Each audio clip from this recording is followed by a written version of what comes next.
Good afternoon, Mr. Madhukar. I'm Colonel Mishra from LMA. Can you hear me? Good afternoon, sir. हाँ, नमस्ते Yes, नमस्ते। हमने कहा we'll just wait for few more minutes तक और लोग right. जुड़ जाते हैं, फिर then we'll start. जी बिल्कुल. Now people are coming अभी. Should I share the presentation, sir, meanwhile?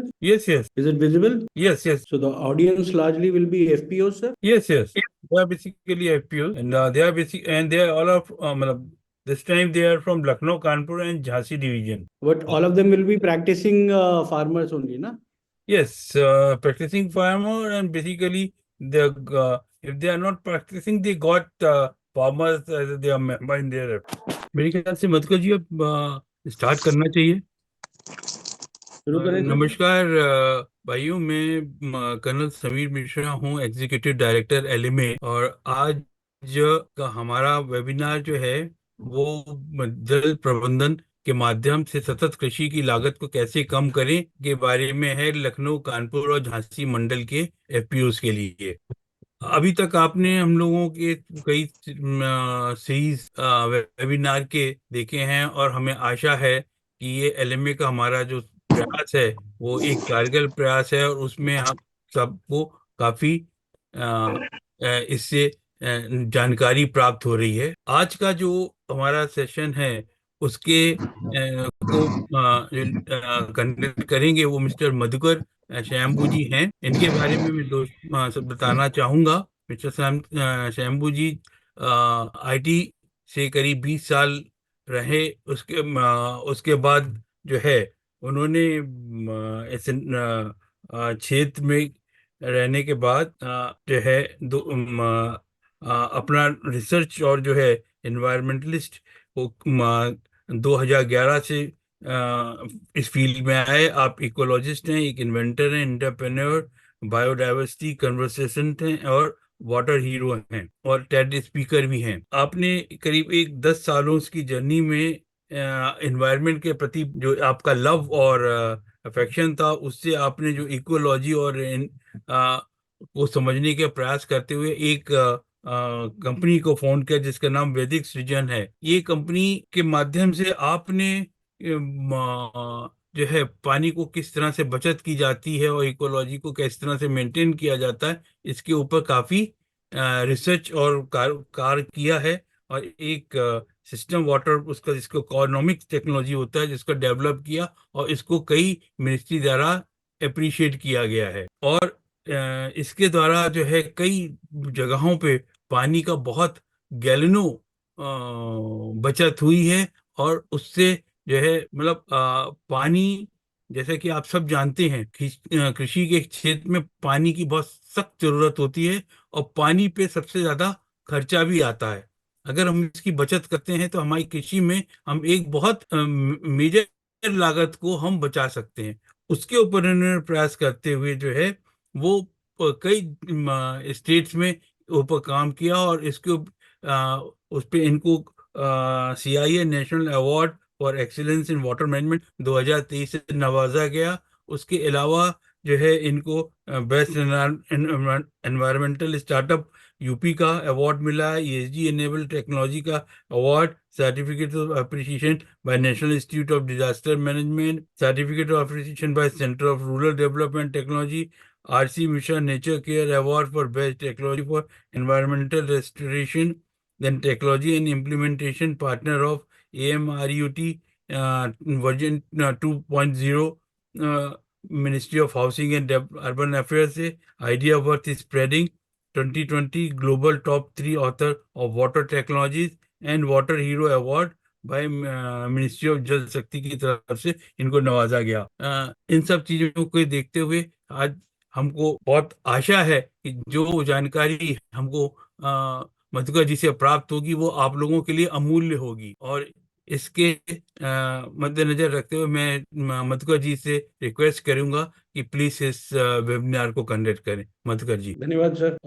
आपने जो कुछ भी बताया मेरे बारे में वो सब पानी के बारे में था, लेकिन आज का जो विषय है वो कृषि है। तो पानी से कृषि कैसे प्रभावित होता है, मेरे ख्याल से हमारे जो किसान भाई हैं उनको समझाने की आवश्यकता नहीं है। लेकिन एक ऐसा एस्पेक्ट, एक ऐसा दृष्टिकोण जिसके बारे में आपने शायद पिछले 20 25 30 सालों में नहीं सोचा होगा।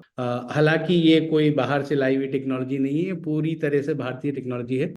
इसके ऊपर आज हम बात करेंगे। और जैसा हमारी परंपरा रही है कि हम लोगों को जो सत्य घटनाएं हैं उसके ऊपर ज्यादा विश्वास होता है, तो हम स्टार्ट एक सत्य घटना से करेंगे। घटना 2017 की है, आज से 7 साल पुरानी। और ये जो केस स्टडी है ये मिर्ची की खेती की है। तो मैं आपको पहले वीडियो दिखाता हूँ। मिर्ची का खेत था।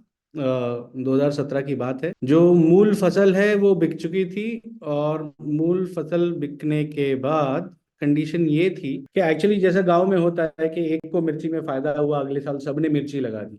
राइट। तो जब फसल आई तो सबकी फसल आ गई। राइट। और जब फसल की सप्लाई ज्यादा होती है तो मार्केट में, मंडी में आप जब भी बेचने के लिए जाते हैं तो आपको दाम कम मिलते हैं, बिकॉज हर एक के पास मिर्ची है। सो डिमांड और सप्लाई रेशियो जो चलता है वो वैसे ही चलता है। अच्छी फसल थी। ये हम छत्तीसगढ़ में काम कर रहे थे। और उन्होंने करीबन 5 एकड़ के खेत में ऑलमोस्ट अबाउट 15 टन के आसपास मिर्ची ऑलरेडी वो बेच चुके थे। लेकिन ये जो बात है, ये जो वाकया है, ये 2019 का है। 2019 के 2018 की जनवरी की बात है। 19 जनवरी 2018। अब जनवरी के महीने में छत्तीसगढ़ में मिर्ची खत्म थी मंडी से। और उस समय क्योंकि सप्लाई नहीं थी इसलिए रेट बहुत बढ़ा हुआ था। अब हम जिनके साथ काम कर रहे थे उन्होंने कहा कि जी हमारी फसल तो हम ले चुके हैं, लेकिन अब समस्या ये है कि सतीश कुशवाहा जी आप कुछ कहना चाह रहे हैं, आपने हैंड रेज किया है, आपका कोई सवाल है सतीश जी? ठीक है। तो उस समय जनवरी के महीने में क्योंकि मार्केट में मिर्ची थी ही नहीं तो रेट बहुत बढ़ा हुआ था। तो जो सीजन के टाइम पे उन्होंने 50 पैसे किलो बेची थी, उसका रेट जनवरी में करीबन 80 रुपए हो गया। अब समस्या ये थी कि फसल तो ले चुके थे। आपके स्क्रीन पे ये जो अभी आप देख रहे हैं खेत, पूरे पत्ते पीले पड़ चुके हैं। जो मिर्ची रह गई हैं वो सब लाल हैं। और कोई गुंजाइश नहीं है कि इनसे मिर्ची हो सके। तो इस कंडीशन में वो खेत था। 5 एकड़ के खेत में उन्होंने मिर्ची लगा रखी थी। पूरा जो फार्म था उनका वो करीबन 80 एकड़ का था। तो इस कंडीशन में ये मिर्ची थी। अब इनको ये बस फसल उखाड़नी थी यहाँ पे, और ट्रैक्टर चलवा के दूसरी फसल लगानी थी। अब यहाँ पे क्योंकि उनके पास मार्केट में रेट बहुत ज्यादा था, तो उनका ये विचार हुआ कि क्या कुछ किया जा सकता है। तो हमने उनको बताया कि भाई जो हमारा तरीका है उससे यदि आप काम करना चाहें तो आप हफ्ते भर का रिस्क लेके देख लीजिए। आपको ट्रैक्टर तो चलवाना ही है, फसल तो उखड़वानी है, उसमें भी एक हफ्ता तो लगेगा।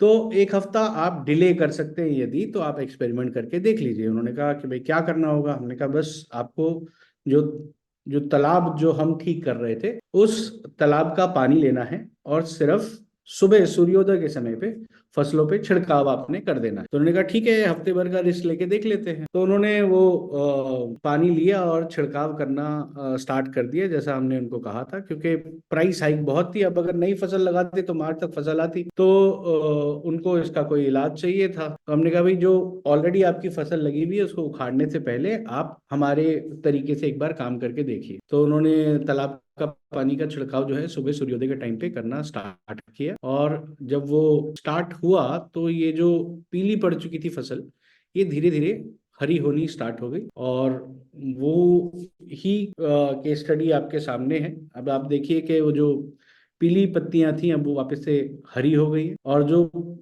लाल मिर्चियां थी वो अपने आप ही झड़नी स्टार्ट हो गई। मतलब एक तरीके से रीजनरेशन जो है वो फसल का होना स्टार्ट हुआ। और अब आप देखेंगे कि इसमें फूल भी दिखे रहे हैं आपको। सफेद सफेद फूल जो है जैसे मिर्ची के फूल होते हैं वो फूल वापस आने स्टार्ट हो गए। अब वो पूरा का पूरा फार्म जो है वो हरा हो गया। और 19 जनवरी का जो कंडीशन था वो आपने देखा, सब कुछ पीला था। 22 जनवरी को वापस से हरा हो गया है। और फिर कुछ ही दिनों में यहाँ पे फूल लगने शुरू हो गए और वापस से मिर्ची की फसल आनी स्टार्ट हो गई। 27 जनवरी को आप देख सकते हैं कि फ्लावरिंग स्टार्ट हो गई है, सफेद सफेद फूल आने स्टार्ट हो गए। और उसके बाद वही फसल जहाँ पे सारी मिर्ची सूख चुकी थी, वापस से फ्रूटिंग चालू हो गई, वापस से मिर्ची आनी स्टार्ट हो गई 29 जनवरी को, यानी कि 10 दिन के बाद फ्रूटिंग दोबारा से चालू हो गई। और उन्होंने दोबारा उतनी ही फसल ली जितनी उन्होंने सीजन के टाइम पे ली थी, बट प्राइस हाइक बहुत ज्यादा था, तो इस वजह से उनको काफी बेनिफिट हुआ, क्योंकि उस समय मार्केट में मिर्ची थी ही नहीं। तो इस तरीके से जब जो मार्केट में जो फसल बिल्कुल भी नहीं थी, उस टाइम पे उन्होंने जब बेचना स्टार्ट किया तो उनको काफी ज्यादा मुनाफा हुआ, और फसल ऑलमोस्ट उतनी ही उनको मिल गई। ये आप देख सकते हैं, ये सब मिर्ची के फल लगे हुए हैं, पूरी मिर्ची वापस से आ गई है। तो उनकी हार्वेस्टिंग टाइम पीरियड जो है वो काफी बढ़ गया, मतलब मेन फसल लेने के बाद भी दोबारा से जब मार्केट में फसल नहीं थी उस समय भी उन्होंने काफी बेचा। और री हार्वेस्ट 4 फरवरी को आप देख सकते हैं कि 4 फरवरी को उनको दोबारा से हार्वेस्ट उन्होंने किया और मार्केट में पूरा मिर्ची सप्लाई किया। एंड उसकी वजह से वो काफी प्रॉफिटेबल रहे, मतलब वो जो मिर्ची की उनकी फसल थी, बिकॉज उन्होंने 2 बार फसल ले ली, तो जाहिर सी बात है कि उनका मुनाफा काफी ज्यादा बढ़ा। तो ये केस स्टडी है आप लोगों के लिए, जो आपको ये बताती है कि बिना किसी फर्टिलाइजर, बिना किसी इंसेक्टिसाइड, पेस्टिसाइड, किसी भी चीज के बिना भी खेती की जा सकती है। अब ये सब चीजें अगर नहीं होंगी तो जाहिर सी बात है आपकी जो इनपुट कॉस्ट है, जो आपकी लागत है, वो काफी घट गई। अब आप ये देख, अभी आपने देखा कि 160 दिन की जो फसल होती है वो 230 दिन तक चली, तो मतलब आपका हार्वेस्टिंग टाइम बढ़ गया। आपने एक ही फसल से 2 बार आपने उपज ले ली, और वो हाई क्वालिटी और ह्यूज क्वांटिटी की थी, यानी कि बिना किसी केमिकल के इस्तेमाल के आपने ये सब कुछ बिल्ड किया। तो ये हुआ कैसे, इसको जरा समझते हैं। पहले केस स्टडी का, जैसा मैंने आपको बताया, टोटल जो खेत था वो 80 एकड़ का था, उसमें 3 बोरवेल थे। सभी बोरवेल जो है वो तालाब में मोड़ दिए गए थे, और तालाब जो था वो 2.5 एकड़ का था। तो हम तालाब को ट्रीट करते थे, पानी को ठीक करते थे, और जब पानी अच्छी अवस्था में आता है, जब तालाब स्वस्थ हो जाता है, उस समय आपका जो पानी है वो न्यूरो इम्यूनो बूस्टर बन जाता है फॉर प्लांट्स एंड एनिमल्स। मतलब खेती और एनिमल हस्बेंड्री, पशुपालन, और आपका पेसिकल्चर यानी कि मछली पालन, इन सब के लिए वो जो पानी है वो बहुत ही हाईली पोटेंट पानी बन जाता है। और उस पानी का जब इस्तेमाल खेती में किया जाता है तो खेतों पे, फसलों पे, पौधों पे बहुत ही अनुकूल असर पड़ता है। और सिंचाई की जो पद्धति है, जैसे मैंने आपको बताया कि सूर्योदय के टाइम पे ही पत्तों पे छिड़काव किया जाता है।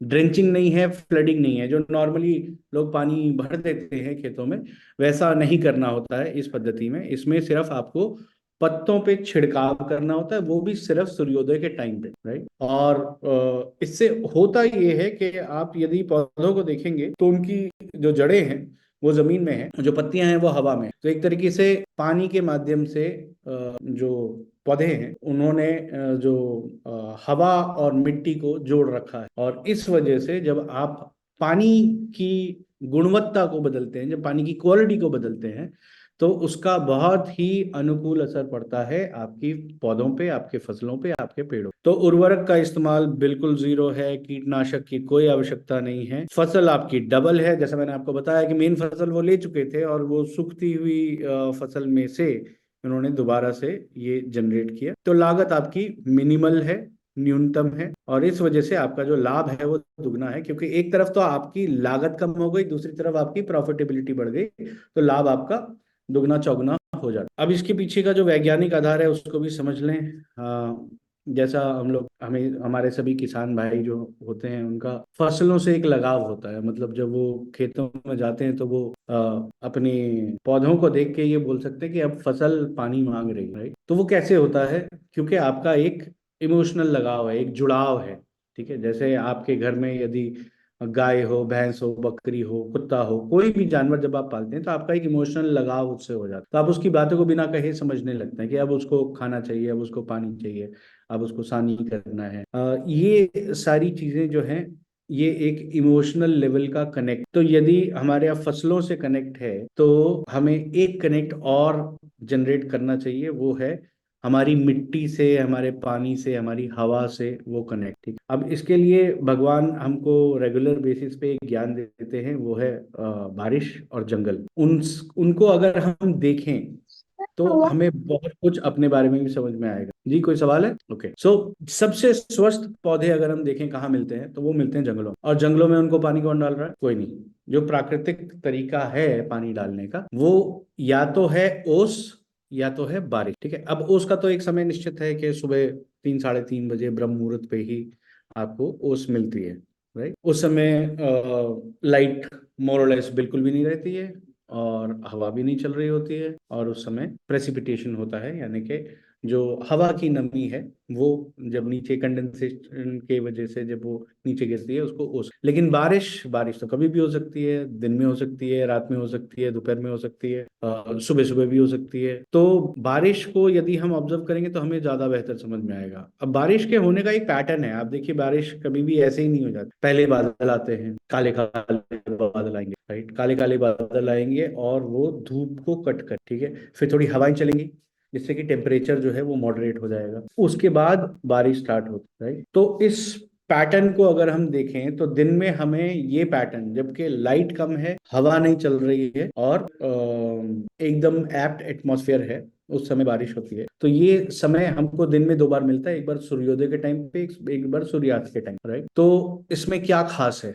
अगर इसके पीछे का वैज्ञानिक आधार हम समझना चाहें तो वो ये होता है कि जब लाइट कम होती है और टेम्परेचर मॉडरेट होता है, उस समय पे सभी पौधों के पत्तों में जो एक द्वार होता है जिसको बोलते हैं स्टोमाटा, ठीक है, वो स्टोमाटा जब खुला होता है तो पत्तियां एब्जॉर्ब कर सकती हैं। जब वो स्टोमाटा बंद होता है तो पत्ती कुछ भी एब्जॉर्ब नहीं करेगी, कुछ भी ग्रहण नहीं करेगी, राइट। तो जब लाइट कम होती है, टेम्परेचर मॉडरेट होता है, तो स्टोमाटा के चारों तरफ होते हैं गार्ड सेल्स। जब वो गार्ड सेल्स रिलैक्स्ड मोड में होते हैं, वो तभी होता है जब लाइट कम हो और टेम्परेचर मॉडरेट हो। यदि लाइट पूरी है, दोपहर की धूप है, तो वो गार्ड सेल अटेंशन में होते हैं, यानी कि स्टोमाटा बंद रहता है। जब वो गार्ड सेल रिलैक्स्ड होते हैं तो स्टोमाटा ओपन होता है। और ये होता दिन में सिर्फ 2 ही बार है, जब सूर्योदय है या जब सूर्यास्त है, या फिर बारिश में, मतलब काली घटा छाई हुई है, सनलाइट डायरेक्टली नहीं पड़ रही है, तो भी यही कंडीशन। अब इसी कंडीशन में बारिश होती है, यानी कि बारिश जो भी होती है उसमें जो स्टोमाटा होता है वो ओपन होता है और पत्तियां जो हैं वो उसको एब्जॉर्ब कर लेती हैं, बारिश के पानी को एब्जॉर्ब कर। तो जंगलों में किस तरह का इरिगेशन हो रहा है? इसी तरह का, बारिश के जरिए ही, राइट। तो जंगलों में जो पेड़ पौधे हैं वो स्वस्थ हैं। आप कभी भी देखेंगे टिड्डी अटैक हुआ, पेस्ट अटैक हुआ, ये कीट फैल गए, तो वो जंगलों में क्यों नहीं जाते, वो खेतों में क्यों आते? उसके पीछे कारण है, क्योंकि जंगल के जो पौधे हैं वो स्वस्थ हैं। वो स्वस्थ हैं तो वो अपने आप को डिफेंड कर सकते हैं, राइट।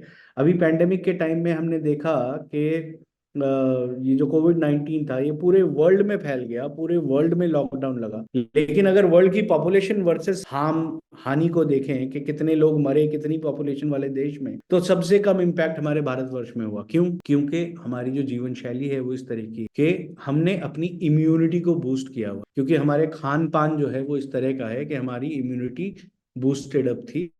इसीलिए हमें नुकसान कम पहुंचा, हमें जान माल का नुकसान कम हुआ कंपेयर टू अगर हम छोटे छोटे देश जो कि ज्यादा विकसित थे हमसे, जैसे कि आपका जर्मनी है, फ्रांस है, या इटली है, या आपका अमेरिका है, वहां पे बहुत ज्यादा इम्पैक्ट हुआ, बहुत सारी जाने गई। क्यों? क्योंकि उनकी इम्यूनिटी कॉम्प्रोमाइज थी। हालांकि उनका हेल्थ केयर इंफ्रास्ट्रक्चर हमसे बहुत बेहतर था, लेकिन हमारे देश में नुकसान कम हुआ। यानी कि आदमी या किसी भी प्राणी, चाहे वो पशु हो, पक्षी हो या पौधे हो, उनकी इम्यूनिटी कितनी स्ट्रांग है ये डिसाइड करेगा कि वो किसी डिजीज को डिफेंड कर पाते हैं या नहीं, राइट। तो यदि हम इम्यूनिटी पे फोकस करेंगे, रोग प्रतिरोधक क्षमता को अगर हम बिल्ड करेंगे, अगर हम उसको ग्रो करेंगे, तो हमारी फसल जो है वो ज्यादा सुदृढ़ रहेगी, ज्यादा स्ट्रांग रहेगी। और जिस भी प्रकार के अटैक होते हैं, चाहे वो डिजीज अटैक हो, चाहे वो पेस्ट अटैक हो, या वो मौसम की मार हो, उसको वो विथस्टैंड कर पाए, राइट। तो इसके लिए हमें प्रकृति से सीखने की आवश्यकता है, और प्रकृति हमें ये बताती है कि जंगल में जो सभी पौधे इतने स्ट्रांग हैं, उसका कारण है एक स्पेसिफिक टाइप का इरिगेशन। और वो इरिगेशन क्या है? पत्तों पे छिड़काव। ड्रेंचिंग नहीं करनी, फ्लडिंग नहीं करनी, पत्तों पे छिड़काव करना है। और छिड़काव किसका करना है? शुद्ध जल, प्राकृतिक जल। प्राकृतिक जल की क्या विशेषताएं हैं? तो प्राकृतिक जल की विशेषता ये है कि उसमें एक तो होता है कंप्लीट इलेक्ट्रोलाइट बैलेंस। ठीक है, इलेक्ट्रोलाइट क्या होते हैं? विद्युत अपघट्य होते हैं। राइट, विद्युत अपघट्य क्या होते हैं? जो आपका इम्यून सिस्टम है, जो आपका नर्वस सिस्टम है, वो इलेक्ट्रिकल इम्पल्सेस पे चलता है। ऐसी जानवरों का भी चलता है, ऐसी पौधों का भी चलता है। राइट, जैसे अभी आपने पिछले साल एक वीडियो देखा होगा कि पौधों से बिजली बन रही है। क्यों बन रही है? बिकॉज पौधों का भी जो इंटरनल कम्युनिकेशन सिस्टम है वो सेल्स पे बेस्ड है, और वो सेल्स जो है वो इलेक्ट्रिकल इम्पल्सेस पे काम करते हैं। तो यदि इस सिस्टम को सुदृढ़ करना है, जो हमारा इम्यून सिस्टम है उसको यदि सुदृढ़ करना है, तो हमें जो इलेक्ट्रोलाइट सप्लाई है उसको नेचुरल रखना पड़ेगा, नेचुरल बैलेंस उसका मेंटेन करना पड़ेगा। यानी कि जो पानी है वो पानी उस लेवल का, उस कंडीशन का होना चाहिए कि जिसका हम इस्तेमाल कर सकते हैं। राइट, तो यदि हमने पानी की क्वालिटी पे ध्यान दिया तो हमारी फसल पे हम उसका एक खास तरीके से यदि इस्तेमाल करें, प्रकृति से प्रेरणा लेकर, तो हम फसल की पूरी पूरी स्ट्रेंथ जो है उसको बदल सकते। ठीक है, सो भारत एक इकलौता ऐसा देश है जहाँ पे ये एक जो आपके स्क्रीन पे लिखा हुआ कहावत है, ये प्रचलित हुआ कि उत्तम खेती मध्यम बाण, अधम चाकरी कुकर निदान। यानी कि अगर सबसे बढ़िया कुछ करने को है इस दुनिया में तो वो खेती है। नंबर 2 पे वाणिज्य आता है, और नंबर 3 पे किसी के यहाँ नौकरी करना आता है। कारण क्या है इसका? कारण ये है कि जब भी आप कोई भी बिजनेस करते हैं, कोई भी व्यापार करते हैं, कोई भी वस्तु का निर्माण करते हैं, चाहे वो जूता हो, चाहे वो सुई हो, चाहे वो हेलीकॉप्टर हो, चाहे वो एरोप्लेन हो, आपको हजारों या कई सौ या 20 25 30 50 रॉ कंपोनेंट चाहिए होते हैं, उनको जोड़ के आप एक फिनिश प्रोडक्ट बनाते हैं। राइट, अब जूता है तो उसके ऊपर ऊपर का कपड़ा चाहिए, नीचे का सोल चाहिए, उसमें रिपीट लगानी होगी, उसके अंदर वो फीता डालना होगा, उसमें फतावा डालना होगा, तब जाके आपका एक जूता बनेगा। राइट, तो आपको 10 रॉ कंपोनेंट जोड़ के एक फिनिश प्रोडक्ट बनाते हैं। और खेती में क्या करते हैं? हम एक बीज बोते हैं और उससे 1000 बीज ले लेते हैं। क्यों? क्योंकि खेती का जो काम है, खेती हो, पशुपालन हो, मछली पालन हो, ये सारा का सारा काम प्रकृति कर रही है, हम सिर्फ उसको सपोर्ट कर रहे हैं। क्योंकि ये प्रकृति निष्ठ व्यवसाय है, इस वजह से हम एक बीज डालते हैं और 1000 बीज ले लेते हैं, लेकिन फिर भी हम नुकसान कर रहे हैं। कैसे? वो इस वजह से क्योंकि हमने जो अपनी कृषि की पद्धति है उसको बदल दिया पिछले कुछ 50 60 सालों में। राइट, तो हमारे यहाँ जो अभी ये साइंटिफिक फैक्ट है, मतलब करीबन 17 18 डिफरेंट स्ट्रीम ऑफ साइंस से ये ग्लोबली इस्टेब्लिश हुआ है कि खेती की इजाद भारत में हुई। हमने सबसे पहले खेती का आविष्कार किया। और दूसरा एक बड़ा फैक्ट ये भी है कि पिछले 25,000 सालों से डॉक्यूमेंटेड है, आर्कियोलॉजिकल एविडेंस है हमारे पास, पुरातत्व हमारे पास संकेत है और साक्ष्य है कि पिछले 25,000 साल से हम लोग कंटिन्यूअस, ये जो जिसको हम जम्बू द्वीप भारतवर्ष कहते हैं, इसमें हम लोग रह रहे हैं, और हर साल हम कम से कम 3 फसल लेते हैं। ठीक है, तो अगर हम हर फसल में अगर हमारी मिट्टी की उर्वरता घटती जाती तो अब तक ये जमीन बंजर हो जानी चाहिए थी, लेकिन हम अभी भी फसल ले रहे हैं। तो यानी हमारी जो फसल, जो हमारी खेती की जो परंपरा थी, उसमें हमने जो कोड ऑफ सस्टेनेबिलिटी, जो सतत विकास का जो क्रम है, उसको हमने क्रैक किया हुआ था। हमें ये पता था कि उसी मिट्टी से साल में 3 फसल कैसे ली जाए। तो हमें मिट्टी, पानी और हवा के गुण धर्म की पूरी जानकारी थी, और इसी वजह से जब हम खेती करते थे तो हमारी लागत कम होती थी और हमारी उपज बहुत ज्यादा होती थी। राइट, तो अगर हम उसी पद्धति पे वापस जाएं तो हमें ये समझ में आएगा। अब जैसे एक एक और कहावत हमारे यहाँ पे प्रचलित थी कि कोई आदमी बड़ा ही एक्सपीरियंस है तो क्यों है? क्योंकि उसने घाट घाट का पानी पिया है। यानी कि हर घाट का पानी अलग था, और हर घाट का पानी पीने लायक भी था। आज किसी घाट का पानी पी के आप अगले दिन आईसीयू में पाए जाएंगे, हॉस्पिटल में। तो हमने जो सरफेस वाटर है उसको पूरी तरीके से कंटामिनेट कर दिया, और वो इस्तेमाल लायक नहीं रह गया। राइट, तो अगर हम अपनी फसल को जैसे समझते हैं उसी तरीके से हम मिट्टी, पानी और हवा को, उसकी गुणवत्ता को, उसकी शुद्धता को भी अगर समझें तो हमें बहुत ज्यादा फायदा हमें खेती में हो सकता है। अब एक चीज आपने अक्सर देखी होगी, ऑब्जर्व की होगी,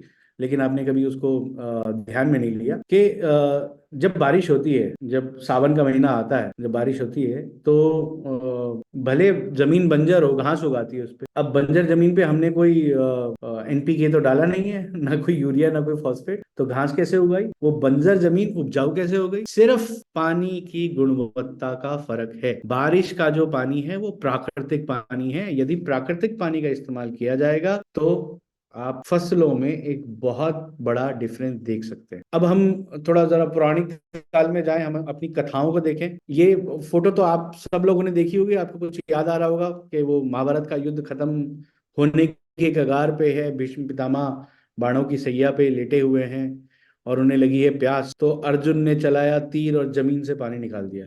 राइट? ये तो मतलब अमर चित्र कथा में नहीं पढ़ा होगा तो महाभारत टीवी सीरियल में तो देखा ही होगा। तो जमीन के नीचे पानी है, ये हमको 7,000 साल पहले भी पता था जब महाभारत घटित हुई, लेकिन हम पानी निकालते नहीं थे। हमारे यहाँ बोरवेल का सिस्टम नहीं था, ठीक है, हमारे यहाँ कुएं थे और कुएं से रस्सी से खींच खींच के पानी निकाला जाता था। ऐसा कोई मोटर लगा के पूरे पानी को पंप आउट नहीं किया जाता। क्या कारण था? क्या हमें मोटर की टेक्नोलॉजी नहीं पता थी? मोटर थे हमारे पास, और जो सबसे पुरानी मोटर हमारे यहाँ पाई गई है वो करीबन 8,000 साल पुरानी है। तो फिर हम क्यों भूजल का दोहन नहीं कर रहे थे? आज सब जगह हम बोरवेल लगा के पानी निकाल रहे हैं और उस पानी का हम खेती में इस्तेमाल कर रहे हैं। तो जब हमें ये 7,000 साल पहले भी पता था कि जमीन के नीचे पानी है, तो इस्तेमाल क्यों नहीं करते? उसका सिर्फ एक कारण था कि हमारा प्रकृति में बहुत भरोसा था, प्रकृति के में बहुत विश्वास था कि प्रकृति ने जो भी सिस्टम बनाया है उसके पीछे कुछ ना कुछ कारण है। और कारण ये है कि जो भूजल है, जो भूमिगत जल है,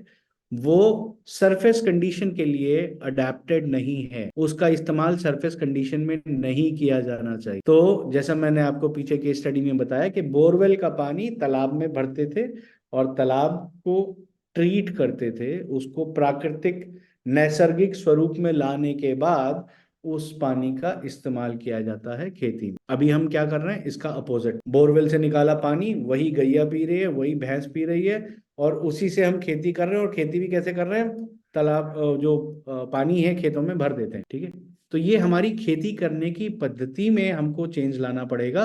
जब हम फॉलियर स्प्रे करते हैं, जब हम स्प्रिंकलर करते हैं, जब पत्तों पे छिड़काव करते हैं, तो हम अपना 90% पानी बचा लेते हैं कंपेयर टू ड्रेंचिंग और फ्लडिंग। तो हमारी पानी की लागत भी कम हुई, हमारी फसल भी बेहतर हुई, हमारी उपज भी बेहतर हुई और हमें मुनाफा भी ज्यादा मिला। सिमिलरली इसको देख के भी आपको याद आएगा, ये भी एक महाभारत की ही कथा है, जब यक्ष ने युधिष्ठिर से सवाल पूछे और 4 पांडव मर गए थे तालाब का पानी पी के। यानी कि हर तालाब का पानी पीने योग्य नहीं होता है, ये भी हमें अपनी कथाओं में मालूम है। राइट? तो पानी को पहले शोधित करना होगा, उसको प्राकृतिक रूप में लाना होगा। आपके जो भी बच्चे जो 5वीं 6वीं में पढ़ते होंगे, उन्होंने एक श्लोक पढ़ा होगा संस्कृत में कि वस्त्रपूतम दृष्टिपूतम निश्रेत पादम वस्त्रपूतम जलम पिबेत। जो जल है उसको अगर कपड़े से छान लिया जाए तो वो पीने योग्य होता है। तो there is a process involve जिससे हम जल को शोधित करें और उस शोधित जल का हम उपयोग करें। जो पिछले 50 साल में हमने जो अपना लाइफस्टाइल चेंज किया है, जिसमें हमने बहुत सारे केमिकल्स को रेगुलर बेसिस पे यूज करना स्टार्ट किया है, उसकी वजह से हमारा सरफेस वाटर कंटामिनेशन है।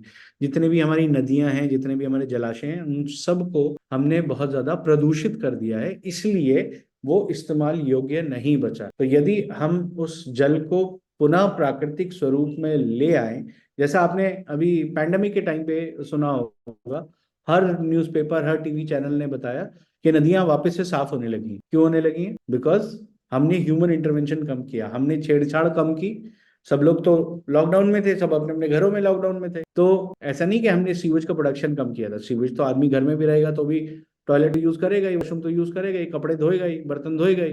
राइट? तो सीवेज का प्रोडक्शन बदस्तूर जारी था, लेकिन नदियों का एक अपना खुद का भी सेल्फ हीलिंग मैकेनिज्म होता है। अपने आप को ठीक करने की व्यवस्था हर जीवित प्राणी में है। जैसे हमारे हाथ में यदि कट लगता है तो वो कट अपने आप ही हील होता है। ऐसा नहीं कि हम अगर बैंडेड नहीं लगाएंगे तो वो वापस से भरेगा नहीं। हर जख्म अपने आप भर जाता है समय के साथ साथ, क्योंकि हर शरीर में एक रोग गतिरोधक क्षमता होती है, जब तक कि वो contamination natural self healing capacity के बाहर ना हो जाए। तो ये हमारे यहाँ परंपरागत रूप से चला आ रहा है कि हम जल की महत्ता को समझते हैं, इसीलिए हमारी कथाओं में भी जल की बहुत ज्यादा महत्ता है। जैसे आपने अभी पैंडेमिक के टाइम पे सुना होगा, हर न्यूज़पेपर हर टीवी चैनल ने बताया कि नदियां वापस से साफ होने लगी। क्यों होने लगी? बिकॉज हमने ह्यूमन इंटरवेंशन कम किया, हमने छेड़छाड़ कम की। जो पिछले 50 साल में हमने जो अपना लाइफस्टाइल चेंज किया है, जिसमें हमने बहुत सारे केमिकल्स को रेगुलर बेसिस पे यूज करना स्टार्ट किया है, उसकी वजह से हमारा सरफेस वाटर कंटामिनेशन है। बहुत ही सुदृढ़ व्यवस्था दिखाई जाती है। अब इस तरह के परिवर्तन, ये मैंने आपको एक केस स्टडी बताई जो कि छत्तीसगढ़ की थी, बट वो इकलौती नहीं है। ये हमारे उत्तर प्रदेश की घटना है। ये आप देख सकते हैं कि कल्याणपुर मुस्तकिम मुरादाबाद उत्तर प्रदेश, आसपास के जो खेत हैं वो आप देखिए कि पहले वो किस अवस्था में थे, और जब जलाशय को हमने सुदृढ़ कर दिया उसके बाद किस अवस्था में आ। ठीक है, तो जैसा कर्नल साहब ने बताया, हमारी जो संस्था है उसका नाम है वैदिक सृजन LLP, और हम लोग ये मिट्टी पानी और हवा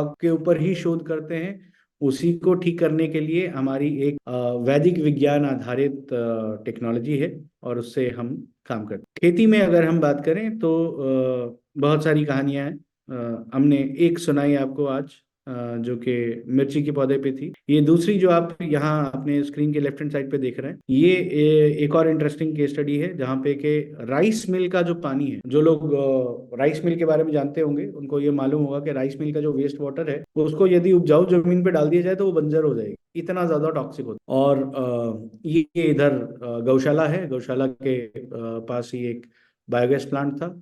तो सारा गोबर और गोमूत्र जो है वो बायोगैस प्लांट में डाल देते थे, और उसका वेस्ट होता था स्लरी। तो वो स्लरी, ये जो सड़क आप देख रहे हैं, सड़क के एक तरफ नाली में स्लरी जाती थी, दूसरी तरफ की नाली में राइस मिल का वेस्ट वाटर जाता। उसकी वजह से लोगों को बड़ी परेशानी थी, बिकॉज आगे जाके 2 किलोमीटर आगे जाके गांव था, और गांव के लोगों को बड़ी परेशानी होती थी राइस मिल के वेस्ट वाटर और स्लरी। तो ये उसकी केस स्टडी है कि उसका हमने कैसे इलाज किया। फिर एक टमाटर के फसल के ऊपर काम किया हमने, ये करेले की फसल पे काम किया। तो ये सब अलग अलग कहानियां हैं जो हम और किसी दिन इसके ऊपर चर्चा करेंगे। ये जैसा कर्नल साहब ने बताया, अभी तक हमको जो जो अवार्ड्स मिले हैं, न्यू एंड रिन्यूएबल एनर्जी से मिला है, जो आपका शहरी विकास मंत्रालय है उसके हम अमरूद 2.0 के पार्टनर होते हैं। वाटर हीरो अवार्ड हमको जल शक्ति मंत्रालय से मिला है, और बाकी कई सारे अवार्ड्स मिले हैं। उत्तर प्रदेश के हम बेस्ट इन्वायरमेंटल स्टार्टअप का अवार्ड हमें पिछले साल मिला था। सो ये सब कुछ हमारी टेक्नोलॉजी की वजह से हमने जो आज तक अवार्ड जीते हैं ये वो हैं। तो आई थिंक अब सेशन कंप्लीट हुआ। जो मूल चिंताएं और जिनका निवारण आज हमने जिसके ऊपर चर्चा की है वो है जो उर्वरक चाहिए होते हैं हमके, जो NPK जो हमको चाहिए होता है फसल में। हमने जो पूरी की पूरी केस स्टडी आपको बताई है, उसके अंदर कहीं कोई उर्वरक का इस्तेमाल नहीं है। फसलों में जो बीमारियां होती हैं, जो हार्मोन्स होते हैं जिनकी रिक्वायरमेंट हमको पड़ती रहती है, फसलों में कीटों का प्रकोप होता है, मौसम की मार होती है, सब्सिडी, लोन और MSP, ये सारी मूल समस्याएं हैं। और वो सारी समस्याएं इस वजह से हैं क्योंकि हमारी खेती की जो पद्धति है वो ठीक नहीं है, और जो हम पानी जो इस्तेमाल करते हैं उसकी गुणवत्ता के ऊपर हम ध्यान नहीं देते हैं।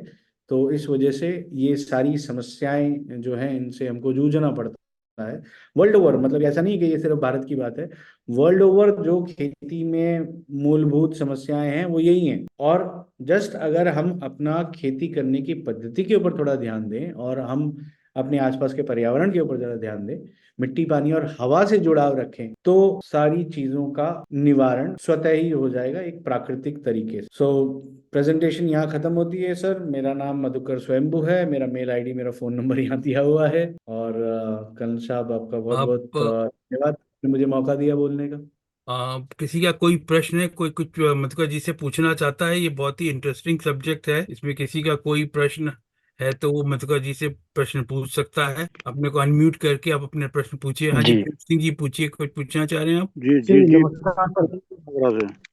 हाँ हाँ, एक एक हेलो, करके बोलिए, एक एक करके। हाँ जी। नमस्कार सर। नमस्कार सर, मैं बोले प्रेम जी। धर्मपाल बोल रहा हूँ जी, बिजनौर से। सर जी मैं विक्रमपाल जी बताएं। बिजनौर से बोल रहा हूँ सर। एक मिनट बोले ब्रह्मपाल जी, विक्रमपाल आप जी बोले। ब्रह्मपाल जी आप अपने को अनम्यूट कीजिए। पहले प्रेम सिंह जी से को प्रश्न पूछ लेने दीजिए। हाँ जी, प्रेम सिंह जी पूछिए। नमस्कार सर। नमस्कार सर। ये सर आपकी कार्यशाला बहुत ही अच्छी रही, क्योंकि हम लोग भी वैदिक संस्कृति से जुड़े हुए हैं, और जहाँ जहाँ अगर फसल में हम लोग हवन करते हैं तो उस जगह पर थोड़ा सा उसका प्रोडक्शन भी बढ़ जाता है। लेकिन सर समस्याएं हम लोगों के साथ बहुत हैं, क्योंकि मैं भी एक फार्मर हूँ। जी अब ये पानी पानी का शोधन ये हमारे लिए एक चैलेंज है। हम लोग इसका शोधन किस प्रकार से हम उसमें बढ़ सकते हैं, इसकी थोड़ी सी जानकारी हम लोगों को चाहिए थी। जैसे मैं आपको एक उदाहरण दे दूं कि जो ओखला से एक आगरा कैनाल आई है, और उस जी आगरा कैनाल का पानी हम लोगों को मिलता है, और हम लोग उस आगरा कैनाल के पानी का इस्तेमाल अपनी फसलों में करते हैं। लेकिन उसमें ऑटोमेटिक ही बहुत सारे केमिकल्स ऐसे हैं जो हमारी फसल को नुकसान पहुंचाते हैं। तो सर हमें इन चीजों से कैसे निजात पाए हम लोग? सर जी कितना कितना कर दें तो यार ये सबके बाबू बराबर सिंह कर जी, एक एक करके बात करें तो ज्यादा बेहतर होगा। अभी ये सर इसी का सर मुझे थोड़ा आपका सॉल्यूशन सवाल था जो सर इसी आगरा जी कनाल से जो पानी आ रहा है उसका आप कैसे इस्तेमाल कर सकते हैं, राइट? जी तो सिंह साहब, ऐसा है कि जो भी पानी का आपका सोर्स है, चाहे वो जी कनाल का पानी हो, चाहे वो बोरवेल का पानी हो, जी चाहे वो म्यूनिसिपैलिटी का पानी हो, किसी भी प्रकार का पानी जो है उसको जी यदि आप एक सीधा फसलों में डालने के बजाय अगर तालाब में रखें और तालाब जी में उसको ट्रीटमेंट करें, जो हमारी जो पद्धति है वो है काउनोमिक्स पद्धति, जी और उसमें हम आपके साथ मिलके काम कर सकते हैं।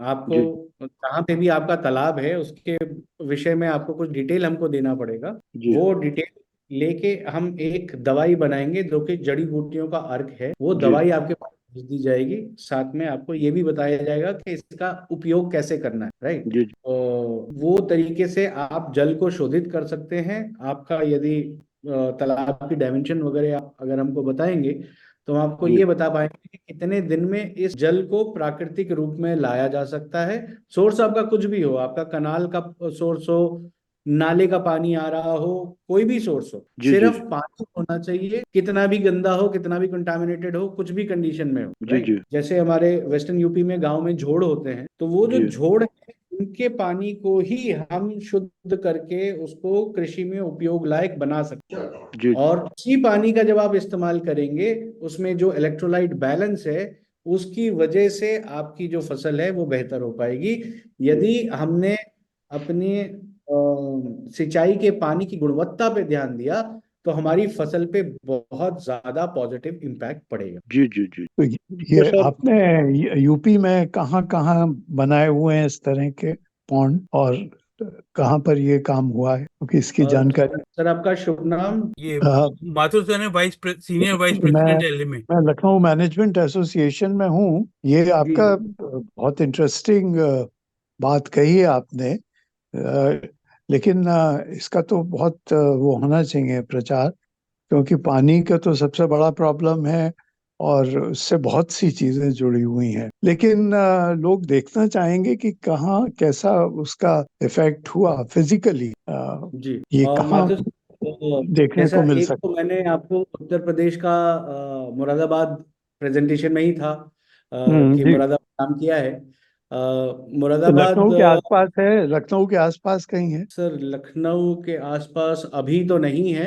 हम्म। अभी प्रोजेक्ट हमारा एक जस्ट चालू होने वाला है, may be about a month और सो। लखनऊ से बिल्कुल पड़ोस में आपका उन्नाव है, लखनऊ और हाँ, कानपुर। उन्नाव है जी हाँ। तो उन्नाव में एक प्रोजेक्ट अभी चालू होने वाला है, मेरे ख्याल से महीने भर में चालू हो जाएगा।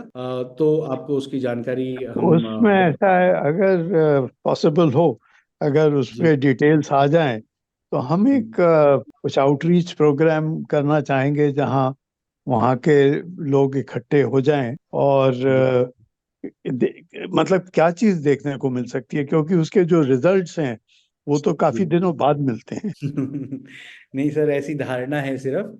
मैं आपको बताऊं, जैसे मुरादाबाद का अगर मैं प्रोजेक्ट की बात करूं तो मुरादाबाद में हमने 2021 में टेंडर आया था और हमें प्रोजेक्ट मिला है 2022 की अप्रैल में। ये टेंडर कौन करता है, किस क्या गवर्नमेंट? जी, ये मुरादाबाद नगर निगम का टेंडर था। तो तो नगर निगम ये नमस्कार काम सर। कर रहा है? जी सर। नमस्कार सर। नहीं, तो नगर निगम ये काम कर रहा है, करवा रहा है आपसे? नहीं, वो खेती में काम नहीं था, वो काम तालाबों में था। और मैं आपको उसका जस्ट इम्पैक्ट बता रहा हूँ कि जब हमने प्रोजेक्ट चालू नहीं किया था तब क्या कंडीशन थी कि मुरादाबाद का जो वायु गुणवत्ता है, जो उसकी एयर क्वालिटी है, वो पूरे उत्तर प्रदेश में सबसे वर्स्ट लेवल पे थी। अच्छा 2017 से 2022 तक उनका AQI कभी भी 300 के नीचे आया ही नहीं। जब खराब ओ, होता था तो 500 पहुंच जाता था। जब अच्छा अच्छा होता था तब भी 350 होता था। अच्छा। उस में हमको वो प्रोजेक्ट मिला था, जो वाटर क्वालिटी थी सभी वाटर बॉडीज में, वो इंडस्ट्रियल एफ्लुएंट के क्वालिटी की थी। यानी कि एक मैं आपको छोटा सा अगर उदाहरण दूं, एक फैक्टर होता है बायोलॉजिकल ऑक्सीजन डिमांड, ठीक है। तो बीओडी की जो परमिसिबल वैल्यू है as per pollution control board, वो है 3 के नीचे, बिलो 3, और वहां पे अबव 3000 थी। ये वाटर और क्वालिटी। इस कंडीशन में हमने ट्रीट करना स्टार्ट किया। जो ग्राउंड वाटर है, जो अंडरग्राउंड एक्वीफर है, वाटर टेबल जिसको हम बोलते हैं, वाटर टेबल 2009 से 2022 तक हर साल नीचे जा रही थी ग्राउंड वाटर, तो निकल ही राइट। नहीं पाता होगा तो। और हर साल पोस्ट मॉनसून जो वेक्टर बोर्न डिजीजेस का आउटब्रेक था, वो पिछले साल के रिकॉर्ड को तोड़ देता था 2017 से 22 तक। मतलब 17 में यदि 100 केसेस थे तो 18 में 200 हो गए, 19 में 300 हो गए, 20 में 500 हो गए, इस टाइप से वो बढ़ रहा। हर साल अर्बन फ्लडिंग होती थी, हर तालाब का पानी जो है वो फैल जाता था कॉलोनीज, और गर्मियों में पीने के पानी की दिक्कत होती। इस कंडीशन में हमने ट्रीटमेंट स्टार्ट किया अप्रैल 2022। ये मुरादाबाद में? जी, मुरादाबाद में। जी। और अगस्त 2022 में for the first time ground water board ने ऑब्जर्व किया कि रिचार्ज होने लगा। जो जो उनके ऑब्जर्वेटरी वेल्स हैं और जो उनके पीजोमीटर है, दोनों में पॉजिटिव रिचार्ज शो करने लग गया अगस्त में। पोस्ट मॉनसून डिजीजेस में पिछले 3 साल का लोएस्ट पॉइंट आया, that was in September October. दिसंबर में they won the national award for best work in air pollution mitigation. मतलब जो उनका 300 के नीचे 2017 से 22 तक कभी नहीं आया था, आज उनका जो एयर क्वालिटी है वो 80 के नीचे है, जो कि सेफ ब्रीदेबल एयर होता है। तो ये फिर कुछ कंटिन्यूअस उसमें करना पड़ता है इंटरवेंशन, या कैसे होता है? मतलब ये अभी मेंटेन हो रहा है? सर हमारी जो ट्रीटमेंट है वो इन सीटू ट्रीटमेंट है, यानी कि जो भी नाला आ रहा है वो आता रहता है, और वाटर क्वालिटी को हम नहीं, water in quality, air quality manage. नहीं, एयर क्वालिटी कैसे इंक्रीज इम्प्रूव हो जाती है sir? Sir, every water body in a natural healthy condition has got a top surface which is negatively charged, और जिसको हम एयर पोल्यूशन बोलते हैं। पर्टिकुलेट मैटर का concentration in air, they are freely floating solid particles in air, these are largely positively charge. तो जैसे ही water healthy होगी, ये सारा पर्टिकुलेट मैटर नेचुरली अट्रैक्ट होगा वाटर बॉडी के सरफेस, क्योंकि वो अपोजिट चार्जेस हैं, and when they land on the surface of water, तो वो गीले हो जाएंगे, वेट हो जाएंगे, and then they will sink into water. तो एयर पोल्यूशन मिटिगेशन नेचुरली होता है।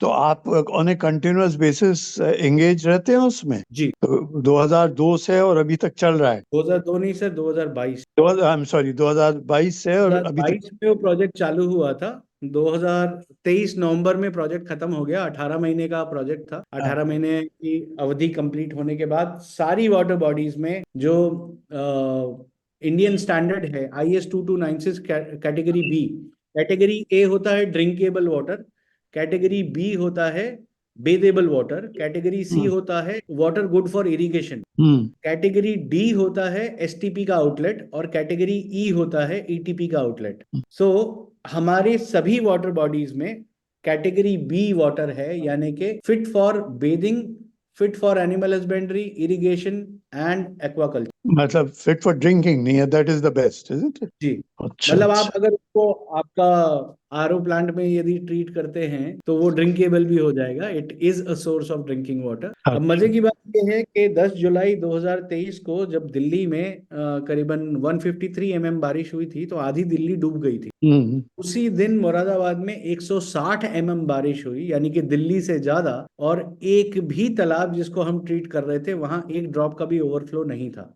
उसकी क्या वजह, मतलब ओवरफ्लो नहीं होगा? सर उसकी वजह ये होती है कि कोई भी सरफेस वाटर बॉडी जो होती है वो अंडरग्राउंड एक्वीफर से लिंक्ड होती है थ्रू सॉइल कैपिलरी। अब वो सॉइल कैपिलरीज चोक हो जाती है when the water body is contaminated. जो आप स्लज डिपॉजिट होता है वो सॉइल कैपिलरीज को चोक कर देता है, तो जाहिर सी बात है ओवरफ्लो होगा ही। तो जैसे ही आप वाटर बॉडी को हेल्दी कंडीशन में लाते हैं, ये सारा स्लज जो है that is decomposed and that gets consumed in the aqua ecology for production of plankton। अब प्लैंक्टन्स की पॉपुलेशन यदि बढ़ेगी, प्लैंक्टन्स को हिंदी में मेरे ख्याल से प्लावक बोलते हैं। प्लावक जो होते हैं वो मछलियों का खाना है, राइट? अच्छा। सो more planktons you have, the better aquatic population you will have. अब मछलियों की तादाद बढ़ेगी तो बाहर पक्षियों की तादाद बढ़ेगी, पक्षियों की तादाद बढ़ेगी तो हरियाली बढ़ेगी, हरियाली बढ़ेगी तो बीज and butterflies will be back. तो आपका नेचुरल पॉलिनेशन बेहतर होगा, और नेचुरल पॉलिनेशन बेहतर होगा तो फसल बेहतर होगी। तो इस तरीके से the complete ecology impacts when the conjunction point of soil, water and air, which is the water bodies,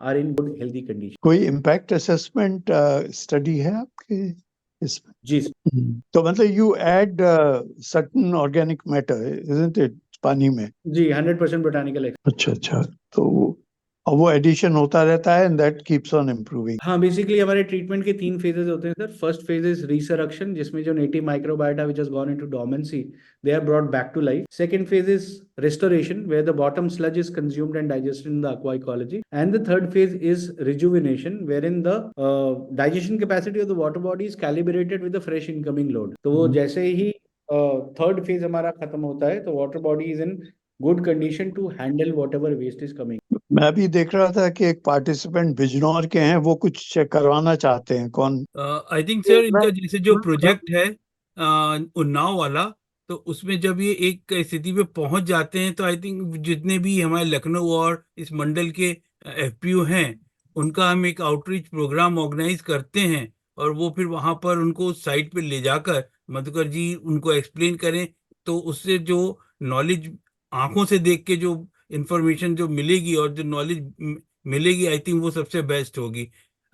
क्या ऐसा संभव है मधुकर जी? बिल्कुल संभव है सर। हमने लास्ट ईयर भी जो आपका टीचर्स डे था उस दिन आईआईटी बीएचयू में एक नेशनल कॉन्फ्रेंस हुई थी फॉर वाटर रेजिलेंट सिटीज। तो उसके लिए आईआईटी बीएचयू में प्रोग्राम हुआ था। करीबन 60-70 डेलीगेट्स आए थे from school of planning and architecture from across the country. उनको हमने जो वाराणसी में प्रोजेक्ट किया था कबीर प्राकृतिक स्थली लहरतारा तालाब में, वो दिखाने के लिए हम गए थे सभी डेलीगेट्स को, और उनको हमने दिखाया कि वो water body in a healthy state कैसी होती है, and that was done in Situ condition. उसी प्रोजेक्ट के लिए हमको सीआईआई का नेशनल अवार्ड मिला था। सो डेफिनेटली हम अपने हर प्रोजेक्ट में सब लोगों को लेके जाना चाहिए, जितने भी हमारे एफपीओज हैं ये जो कुछ वेस्टर्न यूपी बिजनौर के से हैं, कुछ बात कहना चाह रहे हैं, ये कुछ पोस्ट कर नमस्कार रहे हैं सर। बिजनौर, नमस्कार सर। बताइए। हाँ जी ब्रह्मपाल जी बताएं। डॉक्टर साहब, मैं भी लंबे समय से ऑर्गेनिक फार्मिंग करता हूँ जी सर। मैं भी एक तालाब बनवाने की सोच रहा हूँ, उसको ट्रीट करवाना है, तो उसमें आप क्या हेल्प करेंगे? सर, अभी तो आपने तालाब बनवाना है, नए तालाब को बनवाना ट्रीटमेंट की आवश्यकता है। जब आप तालाब जैसा बनवाएंगे तो उस तालाब को ट्रीटमेंट की क्या आवश्यकता है? जैसा आप कह वो रहे हैं, पानी को तो शुद्ध पानी करके स्वस्थ देना होगा ना। चाहिए, सीधा बोरवेल से नहीं देना चाहिए। अच्छा, आप बोरवेल से भरेंगे तालाब को या कनाल से भरेंगे, किस तरीके से भरेंगे? बोरवेल से भरेंगे सर, उसको अच्छा मछली पालन भी करना है। अच्छा, यदि मछली पालन आप करना चाहते हैं तो फिर डेफिनेटली आपको ट्रीटमेंट की आवश्यकता पड़ेगी, क्योंकि मछली पालन में आप फिर वो मछली का फीड डालेंगे, फैक्ट्री फीड जो होगा, अब वो जब नीचे सेटल हो जाता है तो वो भी एक तरीके से स्लज का ही लेयर फॉर्म करता है, तो वहां पे ट्रीटमेंट की आवश्यकता पड़ेगी। तो डेफिनेटली आपके साथ काम करेंगे सर, कोई समस्या नहीं है। आपका एफपीओ है या आप अकेले कुछ करना चाह रहे हैं? एफपीओ है सर, एफपीओ हल्द्वार फैट एफपीओ, प्रोड्यूसर कंपनी लिमिटेड। ठीक है। Thanks sir. अभी हम सारे एफपीओ भाइयों से अनुरोध कांटेक्ट करेंगे बाद में। अभी सारे एफपीओ भाइयों से अनुरोध है, आप अपना मोबाइल नंबर जो है वो चैट बॉक्स में जाके डाल दें, जिससे कि हम एक ग्रुप में आपको ऐड कर सकें, और उसमें मधुकर जी भी होंगे, तो आगे कभी भविष्य में आप कोई जानकारी हासिल करना चाहते हैं तो आप उस ग्रुप में अपना क्वेरी डालकर वो इंफॉर्मेशन ले सकते हैं, या आगे उनसे कांटेक्ट करना चाहते हैं तो भी जो है आप उनसे मधुकर जी से कांटेक्ट कर सकते हैं। और मधुकर जी, मेरा आपसे अनुरोध है, एक बार आप अपना जो मोबाइल नंबर और वो है वो एक बार फिर से कर दीजिए, जो लोगों ने नोट नहीं कर पाए हैं। जी अभी शेयर करता ये हूँ, ये दिखाई देते सर। सब लोग कृपया करके नोट कर लीजिए इसको। उनका मोबाइल नंबर भी है और ईमेल आईडी भी है, फेसबुक, ट्विटर और जितने भी हैं डिटेल्स सब आप इनके नोट कर लीजिए। लिया जाते, बाहर जाते हो बच्चों, अपना सामान तो तुम खड़े रहोगे, अब भग गए अंदर, अब कहीं टपक गया, कहीं खसक गया। जी और किसी का कोई प्रश्न? जी सर। जाते हैं। हेलो। हाँ बोलिए। जी sir, Kinnu BH Agra producer company limited से आगरा से बात कर रहे हैं सर। जी सर। सर हमारे यहाँ किन्नू का बेल्ट है जो यमुना नदी है वो गई हुई है, लेकिन क्या है कि वहाँ गहरा पानी होने की वजह से बता रहे हैं कि किन्नू के जो बाग हैं वो उजड़ गए हैं, मतलब कई बीघा किन्नू के बाग हैं वो खराब हो गए हैं। और जबकि जो फसल है, जब कुछ ऐसी वेजिटेबल्स हैं वहाँ गहरा पानी होने की वजह से, पानी की वजह से बताते हैं कि वो फसल हो ही नहीं पाती है या वो सब्जी हो ही नहीं पाती है।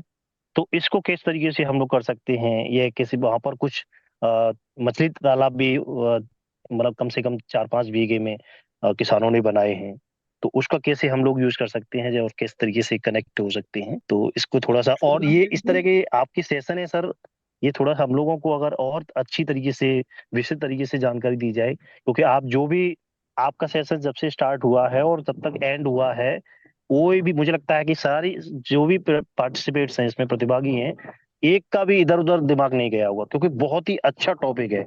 अब तक हमको इसका कोई सॉल्यूशन नहीं मिलता था, जहां भी इसकी प्रॉब्लम बताते थे तो ऐसा समझने को या सुनने को मिलता था कि भाई इसका भी कोई सॉल्यूशन, लेकिन ये एक आपका रामबाण चीजें हैं, तो इसको हम चाहेंगे कि और विस्तृत तरीके से समझना चाहेंगे और इसको सॉल्यूशन ढूंढना चाहेंगे सर, जैसे किसानों की समस्या का हल कर सके हम लोग। जी क्या आपका शुभ नाम क्या है सर? जी, मेरा नाम अमित त्यागी है सर। अच्छा त्यागी जी, ये जो आपने बताया कि गहरा पानी है, यानी कि आप कहना चाह रहे हैं कि जो भूजल का स्तर है वो काफी नीचे चला गया है, या जिस तालाब से या जिस कनाल से पानी लिया जा रहा है वो गहरा है? ये वैसे जमीन के गहरे पानी की बात कर रहे हैं, तालाब के अच्छा पानी की अच्छा। बात नहीं कर तो रहे हैं। वाटर टेबल ज्यादा लेकिन नीचे चला गया है इसलिए पानी नहीं मिल रहा है, ये आपका कहना है, राइट? हाँ, पानी वो थोड़ा बोलते हैं ना कि कठोर पानी हो गया है, जैसे आम भाषा में बात करते हैं, तो वो कुछ जैसे हमारे यहाँ कद्दू की फसल है, वो होती हो ही नहीं पाती है।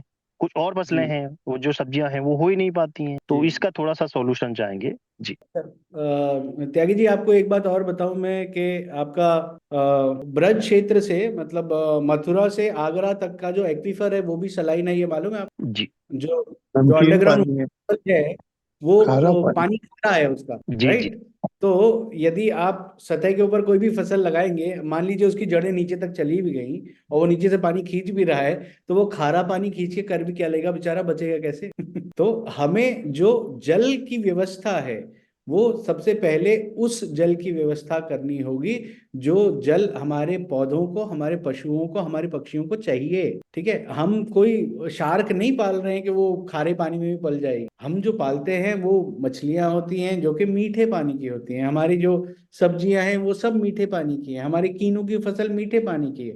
तो पहले पानी तो मीठा करें। आप बिलीव नहीं करेंगे, मथुरा में आप यदि मथुरा गए हो तो गोवर्धन में जो गोवर्धन पर्वत का जो मंदिर बना हुआ है, वहां पे एक मानसी गंगा करके एक तालाब है, करीबन 10-12 एकड़ का तालाब है, राइट? उसका पानी इतना बुरा था, सतह के ऊपर जलाशय में पानी खारा था, मतलब वहां प्रशासन ने फाउंटेन लगाया, और जब वो फाउंटेन ऑन ऑन होता था तो मोहल्ले वाले आके जमावड़ा लगा के हो हल्ला करके उसको बंद करवाते, क्योंकि पानी में इतनी बदबू थी कि जब वो फव्वारा चलता था तो पूरे मोहल्ले में बदबू भर जाती। हमने सिर्फ उनको 1 महीना ट्रीट करके दिखाया, और जब 1 महीना खत्म हुआ और जब हम वहां पे गए तो मोहल्ले वालों ने हमको बिठा के इमरती और जलेबी खिलाई कि भाई साहब आपने बदबू से निजात दिला दी हमको। ठीक है, तो वो तो सिर्फ एक अंडरग्राउंड वाटर, सुनिए, आज भी अंडरग्राउंड पानी वाटर मीठा है। ठीक हो गया? तालाब का अंडरग्राउंड पानी। वाटर सरफेस वाटर बॉडी मीठा? Sir, this was only surface water body. Underground water जो हमने ठीक किया है दैट वाज इन रोहतक हरियाणा, वहां भी पानी खारा था, जैसे आपका रोहतक झज्जर सोनीपत ये वाली जो बेल्ट है हरियाणा की, इवन दिल्ली में जो नजफगढ़ है उसका सारा पानी खारा है। हमने सरफेस वाटर बॉडी को ट्रीट किया और 30 मीटर के रेडियस में जितने बोरवेल थे उससे जो पानी आ रहा था उसकी सैलिनिटी घटनी स्टार्ट हो गई। नहीं तो उनको पहले इकट्ठा किया होगा उसमें, तालाब में। नहीं नहीं, हमने सिर्फ आपको ही ट्रीट किया था। सेंड कर लो। धनंजय जी, आपका भी कोई सवाल है? जुड़ गए हैं सिंह जी। तो उन्होंने कहा था। धनंजय जी अपने को म्यूट कीजिए, धनंजय जी आप अपने को म्यूट कीजिए, डिस्टरबेंस हो रहा है। जी सर। आप बताइए। तो हमने जो रोहतक में ट्रीट किया था, वो जो पानी था वो सरफेस का पानी तो किसी लायक था ही नहीं, बीमारियां और फैल रही थी, मच्छर और फैल रहे थे। तो हमने उस वाटर बॉडी को, रूरल की ही वाटर बॉडी थी, शहर की नहीं है, रोहतक डिस्ट्रिक्ट के अंदर एक सांपला ब्लॉक है, उसके अंदर दत्तौड़ विलेज था, उसको हमने, उसका जो वाटर बॉडी था उसको ट्रीट किया। और हमने एक्वीफर को रीच करने की कोई कोशिश नहीं की। हमने करीबन 6 महीने तक ट्रीट किया वाटर बॉडी को, और उसका इम्पैक्ट ये हुआ कि सरफेस वाटर बॉडी तो ठीक हो ही गई। 30 मीटर की रेडियस में जितने भी बोरवेल लगे थे, वो सब बोरवेल का जो पानी है उसकी सेलिनिटी कम होनी स्टार्ट हो गई। और वो प्रोजेक्ट 6 महीने के था, उससे ज्यादा हम कर नहीं सकते थे। तो यदि हम सरफेस वाटर बॉडीज को ट्रीट करेंगे तो एक्वीफर पे भी उसका इम्पैक्ट पड़ेगा, सेलिनिटी वहां भी कम होगी। और इसमें कितनी कॉस्ट आई होगी? सर वो तो वर्कआउट करना पड़ता है। मतलब हमारी जो पूरी ट्रीटमेंट है, जब तक हमें कुछ डेटा साइट से नहीं मिलता तब तक हम ट्रीटमेंट चालू नहीं कर सकते। We need certain data site, जैसे कौन सा एग्रोक्लाइमेटिक जोन है, किस तरह का कंटामिनेशन है, कितना कंटामिनेशन है, कितने इनलेट्स हैं, कितने आउटलेट्स हैं, किस तरह की बायोडाइवर्सिटी है, किस तरह का वेजिटेशन है, ये सारे फैक्टर्स मिलने के बाद ही हम on the basis of this तो स्टडी। वो डेटा आप ही को जनरेट करना पड़ता होगा, वो डेटा आप ही को जनरेट करते होंगे आप? नहीं सर, हम जहाँ भी काम करते हैं we work only via partners. तो अच्छा। हमारे जो पार्टनर होते हैं वो हमको ये सारा डेटा देते हैं। हम कहीं भी डायरेक्टली बिजनेस नहीं करते। जैसे हमको ministry of housing and urban affairs ने एक प्रोजेक्ट दिया उड़ीसा में, कटक, तो वहाँ जो हमारे उड़ीसा के पार्टनर थे वो उसको एग्जीक्यूट कर रहे थे। सिमिलरली हमने आसाम में काम किया, Jorpukhuri, it was inaugurated by the honourable chief minister of the state. So there the partner who was based out of Guwahati, they were doing it. So अभी तक हम across the country about 40+ projects कर चुके हैं, and at any point in time in last 1.5 years हमारे कम से कम 15 से 20 project चलते रहते हैं। अच्छा, तो ये अब जैसे लखनऊ का और दिल्ली का एयर क्वालिटी तो बहुत ही खराब है सब, तो यहाँ पर क्या ये गोमती को ट्रीट करने से ठीक हो जाएगा? सर दिल्ली में तो यमुना को ट्रीट करना पड़ेगा, लखनऊ में गोमती को ट्रीट करने से ठीक हो जाएगा। ठीक हो जाएगा। तो सब ये क्यों नहीं करती, तो गवर्नमेंट क्यों नहीं कर रही है सर? ये तो कोई बात समझ में नहीं आई। मतलब ये तो मेजर प्रॉब्लम है, और इससे बड़ा तो शायद कोई प्रॉब्लम ही नहीं है दिल्ली में, और फॉर दैट मैटर लखनऊ में भी, क्योंकि बहुत ही खराब जाड़ों में तो बिल्कुल हॉरिबल हो जाती है एयर क्वालिटी। सर यदि मुरादाबाद का ठीक हो सकता है तो लखनऊ का तो कुछ भी नहीं है मुरादाबाद के सामने, या दिल्ली का कुछ भी मुरादाबाद के सामने। मुरादाबाद बिल्कुल अब 80 रहने लगा वहाँ का। 80 के नीचे ही रहता है सर अभी भी? पिछले डेट जी अभी भी। रिमार्केबल। और वहाँ पर वहाँ नदी कौन सी, कहाँ ट्रीटमेंट किया? वहां पे सर 2 नदियां हैं, एक तो गागन है और दूसरी रामगंगा है। रामगंगा, तो उसको ट्रीटमेंट करने से एयर क्वालिटी इंप्रूव हो गई? नहीं सर, हमने नदियों को हाथ भी नहीं लगाया, हमने सिर्फ जो तालाब है उनको, उनके ऊपर काम। तालाब जो नेचुरल पॉन्ड्स है वहां पर? आई सी। Anyway, सब this is worth looking into. मतलब अब ये एक आध जगह आप उन्नाव का कर रहे हैं, तो वहां पर देखिए कब एक्सपेक्टेड है उन्नाव का काम? सर अभी तो आचार संहिता लगने वाली है, अगर वो लग जाएगी तो और डिले हो जाएगा, अगर नहीं लगेगी तो मई में जाएगा, मई जून में जाएगा। तो मतलब अभी शुरू होना है काम वहां पर। तो वहाँ कौन who's कोऑर्डिनेटिंग, गवर्नमेंट की तरफ से कौन कर रहा है? सर वो अमृत 2.0 का प्रोजेक्ट है, Atal mission for urban rejuvenation and transformation. तो डिपार्टमेंट ऑफ अर्बन डेवलपमेंट कर रहा है यूपी गवर्नमेंट। तो whom are you dealing with incidentally? कौन यहाँ पर देख रहा होगा? सर वो इन्फॉर्मेशन मेरे पास नहीं होगी, मेरे कलीग हैं चंद्रशेखर, जो अनफॉर्चुनेटली आज अभी उपलब्ध नहीं है। You can share it with LMA में रेनू को, अगर आप बता दें, या तो I think we can coordinate with them and sort of. Sure. अगर आप व्हाट्सएप पर या तो then we can be in touch and we can sort of get connected on that, through that project. जी अभी भी बहुत लोग हैं जुड़े हुए, और किसी को कुछ पूछ रहा हूँ तो बता दीजिए। और किसी का कोई प्रश्न है तो आप पूछ सकते हैं। बस ये है कि सर से कनेक्ट होना बहुत जरूरी है सर, ये पहला अभी आपने उनका नंबर आपने सबने नोट कर लिया होगा जी। तो आप इसका हम लोग अभी इसको आपको उनके व्हाट्सएप ग्रुप में भी जोड़ देंगे, तो आगे से जिससे कोई कनेक्ट या कुछ होता है तो आप उनसे मिलके एक ये कहना चाहिए बहुमूल्य जानकारी है जो मधुकर जी के पास में है, और आप लोग उनके साथ में शेयर कर सकते हैं। और मेरे हिसाब से जो है ये आप लोगों के लिए एक बहुत ही कारगर उपाय रहेगा एक मेजर समस्या का। सर, एक रिक्वेस्ट और रहेगी कि मधुकर सर के द्वारा एक विस्तृत इस पे चर्चा, एक सेमिनार टाइप का और प्रस्तुत किया जाए, जो विस्तृत तरीके से हो, थोड़ा सा एज ए ट्रेनिंग टाइप का, तो काफी नॉलेजेबल सेशन रहेगा। ऐसा है, देखिए ट्रेनिंग तो सबको इतना इकट्ठा करना मुश्किल है। अब ये जो उन्नाव में काम हो रहा है आपका शुरू, मेरे ख्याल से अगर वहीं पे सब आ जाएं और जिसको भी देखना है तो वो इंफॉर्मेशन दी जा सकती है, क्योंकि प्रदेश इतना बड़ा है, ये कहीं है आप कहीं हैं, तो ये तो ऑनलाइन ऑनलाइन ही हो जाए, कोई नहीं। नहीं, ऑनलाइन तो पॉसिबल है, ऑनलाइन तो हो ही रहा है ये, लेकिन ऑनलाइन में वो बात नहीं होती ना। अगर आप लोग इंटरेस्टेड हैं तो उन्नाव में ऑन साइट सेमिनार हम ऑर्गेनाइज करते हैं, जहाँ पे आप आके ग्राउंड पे खुद अपनी आंखों से देखें और सीखें और समझें। वो बहुत ही बेहतर उपाय होगा। और जैसे कि माथुर सर ने बोला, अगर आप सब लोग उसमें इंटरेस्टेड हैं तो इस तरह का एक सेमिनार तकरीबन मई के महीने में हम लोग एलएमए की तरफ से ऑर्गेनाइज कर सकते हैं आप सब लोगों के लिए। जी, sure sure sir, thank you sir. Unnao में बात कर लेंगे जहां पर भी आपका काम हो रहा है, और वहां पर आप आएंगे ही उन्नाव में, तब बात हो सकती है। और इस बीच देखते हैं अगर ऑनलाइन कोई पॉसिबल हो मार्च के बाद तो करा सकते हैं। मधुकर जी, ऑनलाइन एक और प्रोग्राम सेशन तो अभी और भी होने हैं, तो मे बी जो लोग आज हमारे साथ जुड़े हैं, क्योंकि ये एक अलग मंडल का कार्यक्रम है, तो इसलिए हो सकता है कि आने वाले जो प्रोग्राम हो उसके अंदर अलग मंडल के लोग हों, लेकिन वो जब भी हो तो जितने भी लोगों ने अपना नंबर शेयर किया है इन सब के साथ आपका अगला आगे वाले सेशन कब, सेशन में आपका उनको भी अगला जानकारी। सेशन कब, अगला सेशन आपका कब हो रहा है? सर, मेरे को ये बताया गया है कि अभी होली के बाद फिर से कोई होना है। हाँ, आपका शायद 26 को है। मुझे जानकारी नहीं तो नहीं। ये कर सकते हैं कि जो आपका 26 का प्रोग्राम है उसमें और लोग भी जुड़े, और उसमें आप ये बताएं कि आपके ये टेक्नोलॉजी को का यूज कैसे आगे बढ़ाया जा सकता है, और उसमें कोई अगर ठोस कुछ सुझाव मिल जाएंगे तो फिर आगे बात हो सकती है।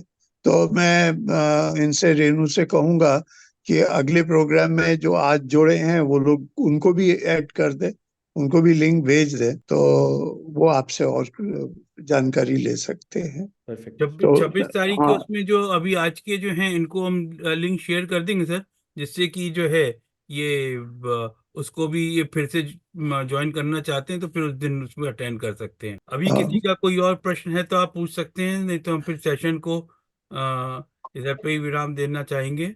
है किसी का कोई प्रश्न है? आई थिंक किसी का कोई प्रश्न नहीं है। मैं लखनऊ मैनेजमेंट एसोसिएशन की तरफ से मिस्टर मधुकर स्वयंभू जी का बहुत ही धन्यवाद देता हूँ। और जो आपने आज जैसा बोलते हैं ना कि जल ही जीवन है, और वो जीवन इंसानों के लिए नहीं है, पशु पक्षी और इवन फसलों के लिए भी जल ही जीवन है। और एक अगर अच्छा जीवन जैसे कि आपने बताया जीना है, तो उसके लिए अच्छा जल होना बहुत महत्वपूर्ण है। हमने जैसे आपने बताया कि जंगल में सारे पेड़ पौधे इतने स्वस्थ इसीलिए होते हैं क्योंकि उनको जो है वो प्रकृति चलाती है। तो अगर हमको आगे अपनी फसलों को बहुत अच्छा चलाना है तो हमको प्रकृति के साथ में मिलके चलना होगा।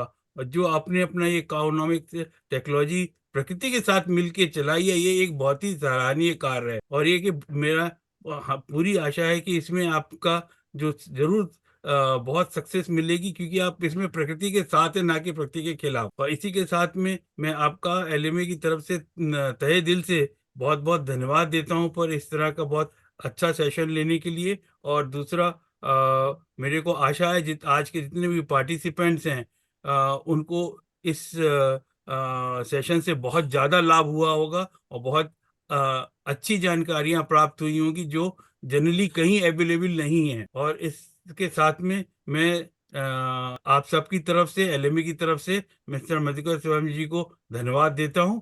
और बहुत बहुत थैंक यू, और बहुत बहुत धन्यवाद सारे पार्टिसिपेंट्स को इस सेशन को अटेंड करने के लिए। Thank you. धन्यवाद।